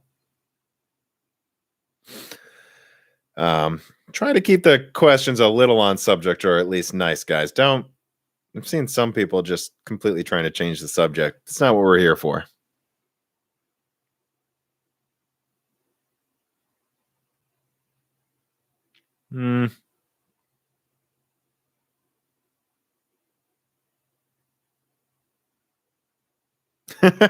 Yeah, a lot of people chiming in that on their AMD systems, they're never asked to take the survey. Yeah, I don't know. Don't quote, I haven't done a study, that, AMD is surveyed less. I'm just saying my anecdotal evidence suggests that. John Easterling writes in with a super chat. Thank you for the tip. With even 2-generation-old graphics cards making money with mining, should I just hold on to every GPU and eventually have it pay for itself? I mean, what's your energy, right? Is it 5 cents per kilowatt hour? I mean, that's what it was here in Peoria. So it was really cheap to mine. Moving to Nashville, I will not be mining a lot. I've already sold my mining cards off though, so that's not really a concern either way. But I do worry people put not enough due diligence into how much it costs to mine. Do I think you hold on to every GPU and have it pay for itself? Not really. I think you just sell I think you should sell a lot of the older ones. They're commanding way too high of a price. That's my opinion. Someone's calling me.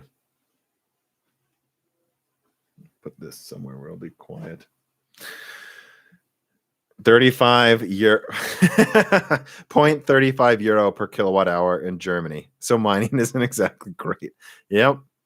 Yeah, Germany's got notoriously expensive energy costs.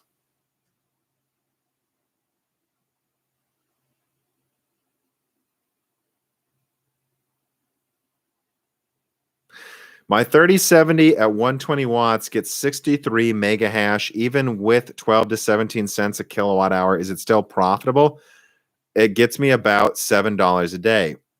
It's only profitable if you're cashing it out. It's only profitable if you're cashing it out. It's only profitable if you're exchanging Ethereum for Bitcoin or US dollars and putting some of it away. Because if it crashes, was it profitable?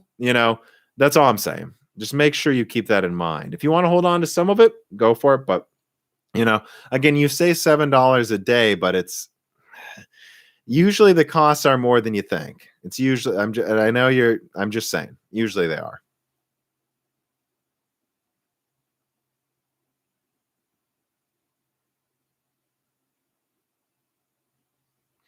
All right, let's see.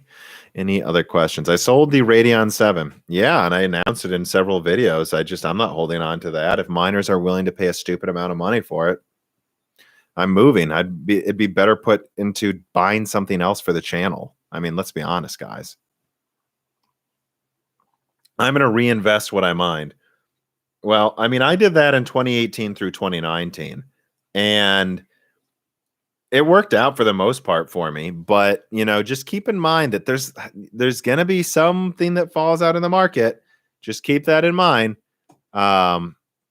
Just remember that if you keep building up, eventually the floor in the market can fall out. And you don't want to be the one holding the bag. That's just how mining booms work. And I really feel like this mining boom is really not as profitable as the other one, guys. It's not. Trust me. And I know there's going to be people that write and say I'm wrong. I'm telling you guys, the numbers aren't as good as they were in the previous mining boom. So don't believe me if you want to. My advice is whatever, but I'm just telling you that's what I'm saying.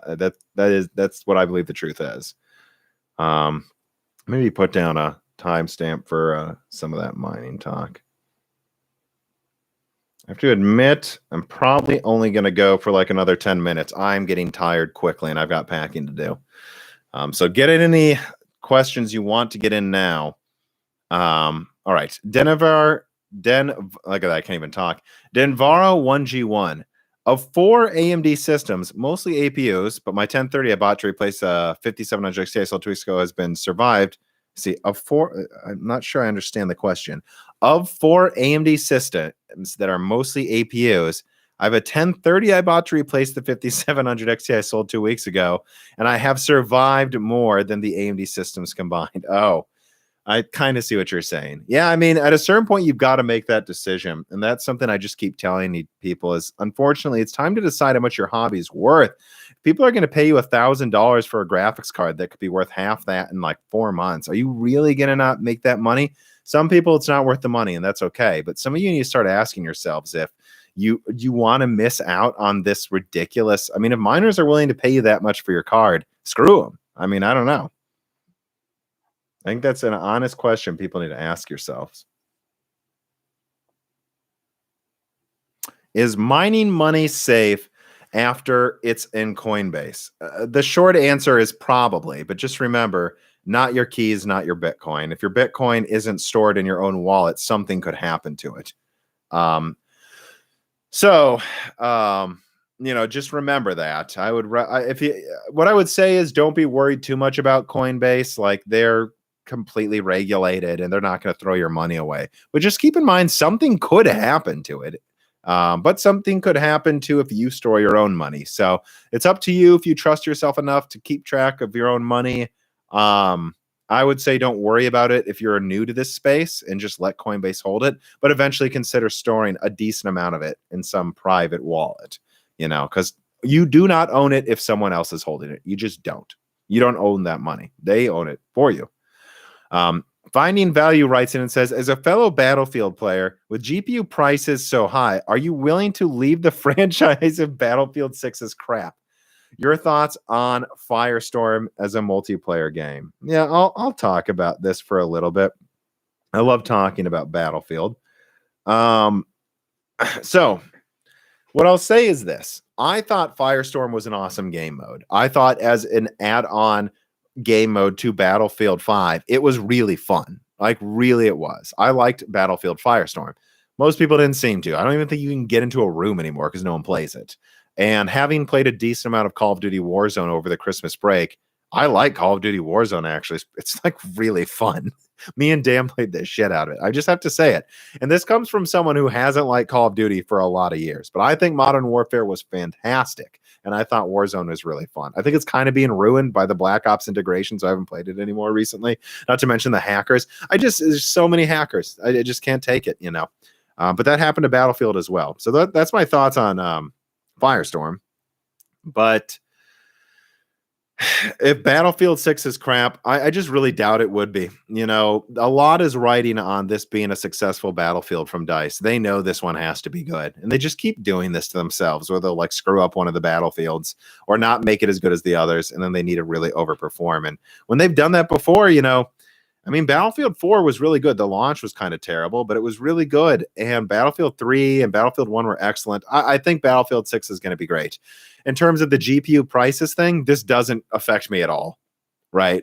Battlefield 6 will look fine on my 3070 or even a weaker card if that's all I have around at the moment. I play games for the gameplay, and I'm not worried about running it. I have a strong enough CPU, and I play games because they're fun, And, I'm sure the consoles will even run it well as a last-ditch effort if I had to do that. And they do a good job on there now, although Battlefield's really always been better on PC. So that is to say, I'm excited for Battlefield 6. I'd be surprised if they didn't do a good job because so much is riding on it, and DICE does well under pressure. And whether I have the latest graphics card won't determine if I get it. I'm sure it'll be fun either way. Well, I'm not saying the name of this other person. It's your average Amera, and I don't want to be demonetized. It says, given that the majority of high-end processors come from TSMC, do you think this presents a big risk with China's increased threats to invade Taiwan? A lot of stuff there. I don't think they would, to be honest. I really think that they would be. This is getting political. I really think they know they're risking a world war. The only thing that would make them do that if they had some miscalculation where they don't think like Japan and the US would respond, which we would.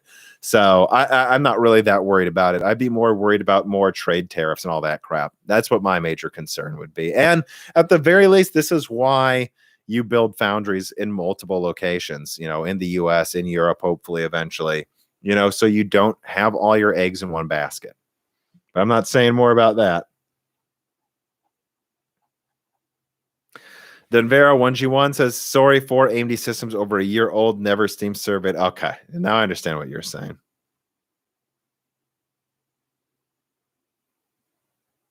Deco asks opinions on Intel changing their number scheme for their nodes.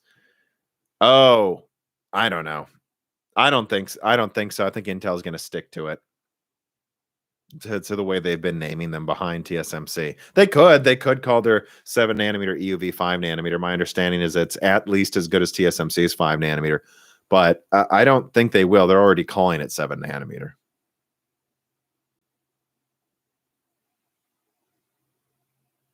That's 610 writes and it says, do you know why does AMD and Nvidia use names from Italian cities for their architectures?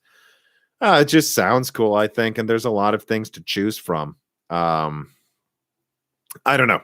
I don't know if there is literally a reason that they say that, but let's be honest. Most of the names, whether it's lakes, there's a lot of lakes. That's why Intel does that in coves. There's reasons they do this stuff.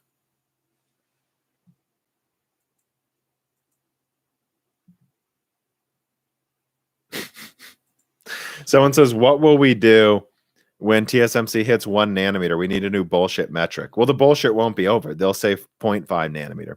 You know.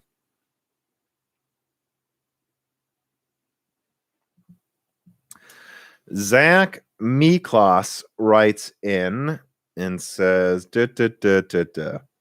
He said, well, first of all, he says, have a beer on me. So let's do it, guys. A final beer from this house, shall we? Let's have it. Let's all get a beer. Oh, I will. Let's have I think it's only fitting. A final one from this house. I'll be right back.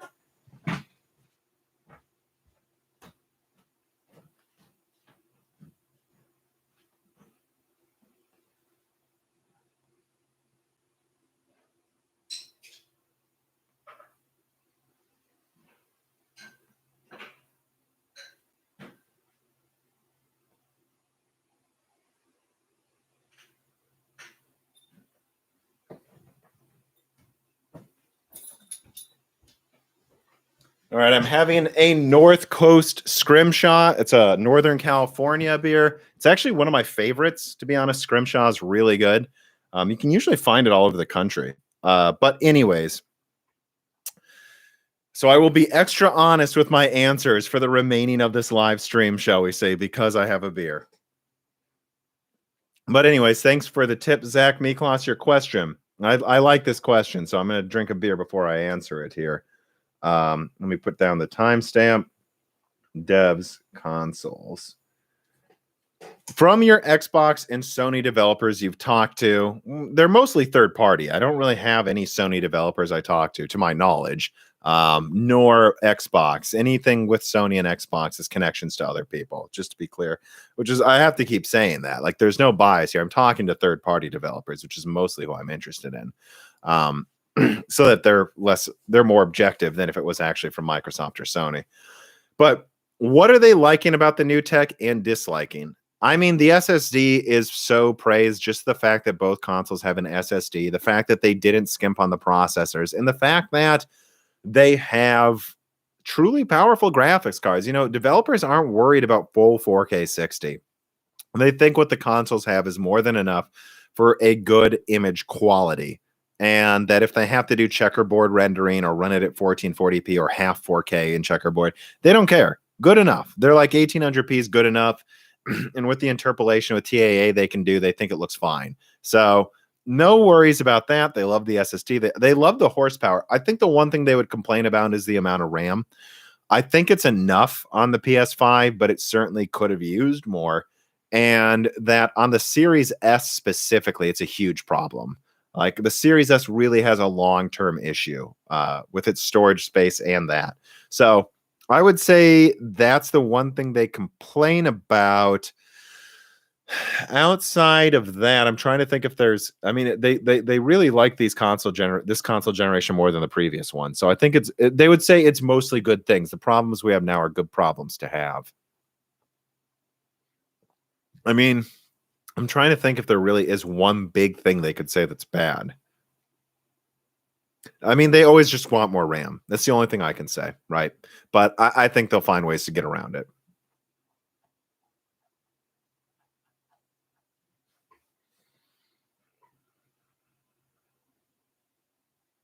Let me see. What else do we got here in the comments? When will supply meet demand in GPU? Maybe not for a while because it's affecting everything.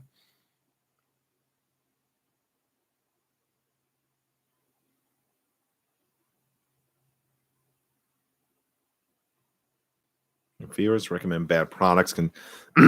Nathan says, I'm pessimistic. I feel like if reviewers recommend bad products, consumers will buy it. I don't think that's true. I think that it's obvious that that's kind of what I was thinking, in like 2018, early 2019. but people really didn't like Turing. And actually, Turing in and of itself was a good architecture. It just cost too much, and people complained, and AMD took market share. AMD took market share before the RDNA 1 even came out. So, and you see Ryzen outselling Intel, at least in the do-it-yourself space. I don't think people just buy what people tell them to buy, or at the very least, there's enough people doing honest reviews now that it's not an issue, or at least it's okay. It's not the only reason people buy things is someone tells them to buy a bad product. To be honest, I think consumers are smarter than people give them credit for. I just think that we don't even know what people really want right now because whatever goes on store shelves sells. How can you say anything's going on with, you know, competition when everything just sells instantly? We don't really know what people want right now. But what we can say is AMD seems to be selling very well. So people aren't ignoring them, you know.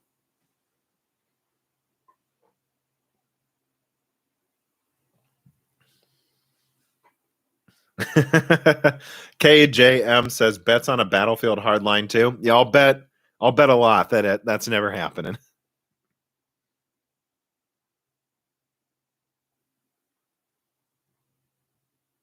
Watch from can't give it a like.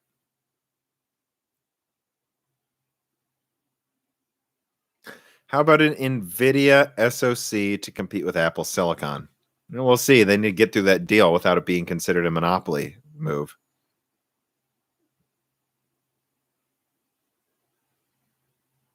All right. Well, we're almost out of time. So, like, I'd say this is pretty much last 5-10 minutes here.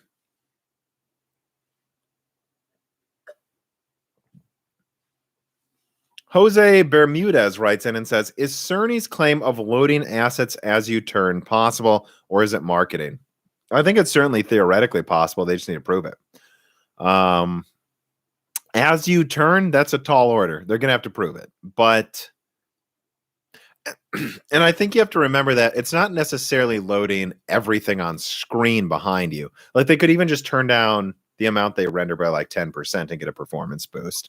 So, and we already kind of do that in a way with variable rate shading where we don't render everything that you can't see. So I think it's certainly possible. It's just not being used much yet. And you're going to have to wait for games and I don't know. We'll see if something really does that by at the end of this year. So far, it seems like next year's when that's really going to be proven or not. My dog loves margaritas. Hope not.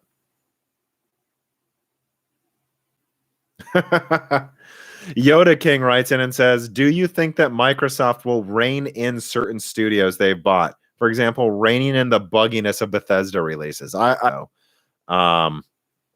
Like that's sorely needed. I think Microsoft has a lot to prove. You know, if you look at Microsoft, they've really bought a lot of studios. And I think the reason is they just know they need them and they need a lot of games. So let's fire first and ask questions later. And their fire don't get closed that didn't need to be. That's all I would really say about that. And yeah, Bethesda really could use some assistance in the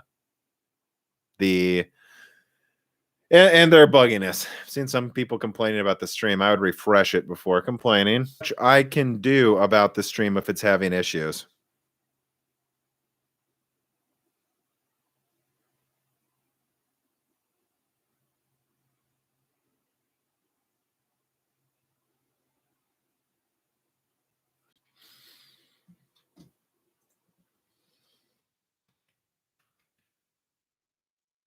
Let me check here. Could I check this?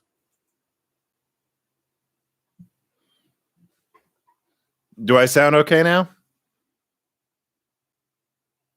All right. I don't know why it would be bad. I don't know what's going on with YouTube right now. From my screen, it looks the same as it's looked the whole time. I don't want to end on a bad stream. You know what I mean? I want to end on like one good note, but it seems like a lot of people are having issues. Okay, all good. Good. All right, guys, I'm not going to go 2 hours. Any last questions? Let's end on one good question. This is the last live stream from this house. Any last questions, people?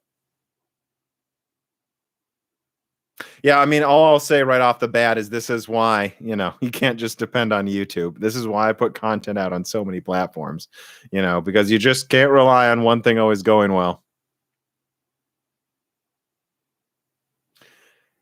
Nikola Georgiev writes in and says, do you have any info on when AM5 will come out, or at least have a good guess? I mean, I would just say that I've already told you that I think Zen 4 desktop's coming out mid next year. So Alder Lake or Zen 4? Well, when are you buying it? Alder Lake comes out like half a year before Zen 4. Well, I'm not seeing any tip questions, so I'm going to answer Pedro Rodriguez here because he asked, I think, what would be a good final question if we don't get any more tips in the next 5 minutes. So he asks, let's see, where do you want to see Moore's Law is Dead grow to? I mean, honestly, guys, what I want from Moore's Law is Dead is to get to a built-in, tight Patreon community of, like, I'll be honest, like 4,000, so that we can afford to do everything well and get it out to patrons early and ad-free consistently. That would require an extra video audio editor. Gerard's learning video editing, actually. He seems to be getting pretty good at it. We need an additional editor and someone to manage the website and the content. And if we have that, guys, the long-term goal is that we host videos for patrons that come out early and have zero ads. Zero ads from YouTube, zero ads from sponsors, and that I'm always going to do the ad versions, out there because that brings in new people. But long-term, that's the goal, is a tight Patreon community where we can just get you what you want without any filters, any worries about YouTube, any worries about demonetization. So that's the long-term goal. I don't really track YouTube subscriptions anymore, although certainly subscribe if you haven't. It does seem like YouTube unsubscribes people randomly, but the long-term goal for this channel is to get to thousands of patrons that can make us afford to have a full team where we don't have to worry about demonetization. We don't have to worry about ads, and we can afford to get anything we want and do stuff with it that's high quality. Like Hardware and Box talked about in the last Broken Silicon, where he said we could just buy multiple versions of a laptop and drill holes in it if we wanted to. That's where we want to get to. Tech Kev writes in, are you moving your tech in original boxes or generic boxes? Generic boxes.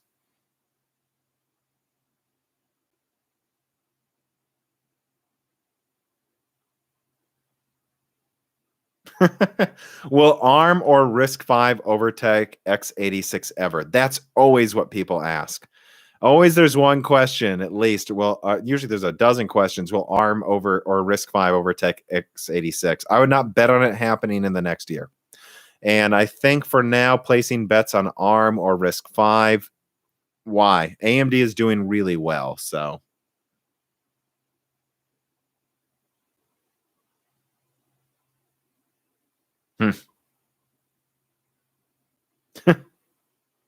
Someone says I just sold a 590 for 350 euro that I bought for 170 euro 2 years ago. Yeah, I know. It is what it is. That's why,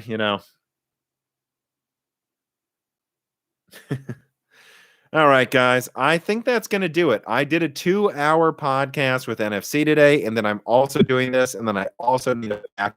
This is the last live stream from the Peoria house. So I hope you enjoyed it. And just remember, guys, this will come out as an ad-free version.